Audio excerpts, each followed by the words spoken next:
因为疫情关系，自从去年底就禁止印尼移工来台湾，咱台湾也出现欠工人的问题，就一寡张人业者趁机会来起大价。不过，就学者认为讲，移工的薪水本地就价格真无合理，起价只是等到市场机制而已。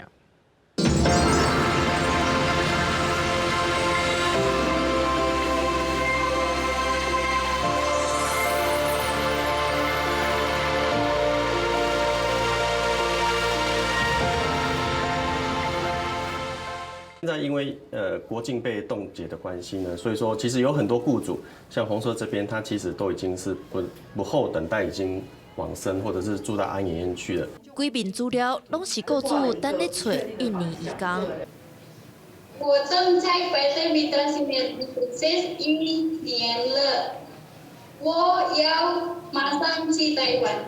透过视讯提出签证，表达想要来台湾的心声。除了因为疫情禁止入境，前一阵啊，印尼甲台湾政府嘛针对印尼零付费政策，敢若到7月底来做协商。上新的进展是关底16项所费爱雇主出钱，即马已经减到6项，亲像来台湾的机票、来台进前大旅社的开销等等，都需要确认。掠准这6项费用，确认是雇主爱负担，雇主要请看好，头摆就要加付2万多块。其实目前我们接收到雇主几乎没有雇主在反映这一块，因为以现在这种缺工的状况，其实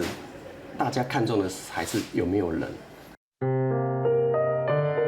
加付的2万块，嘛是无影响雇主的意愿。看申请数量，就知影台湾社会对原职看好有偌尔依赖。根据劳动部今年2月统计，原职看好工伫台湾人数有24万7千人，一个月底薪10万7块，那加2000多块的加班费，大约是2万的薪水。那是基服单位的基服员，国福部统计，去年是我4万人，那申请条件较严格，一工8点钟的工钱，大约爱3200，请满一个月就要9万多，无怪大家小姐要请原职看好，嘛才出现疫情期间坐地化价情形。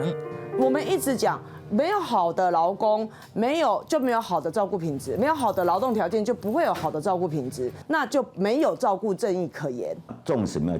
有透过劳动基准法的要求，单这个市场供需的这样的一个力量，就会让这个薪资起来。我们台湾的消费者，我们台湾民众要慢慢要习惯有一件事情，就是说这样的服务基本上本来就不应该那么的价格那么低廉了。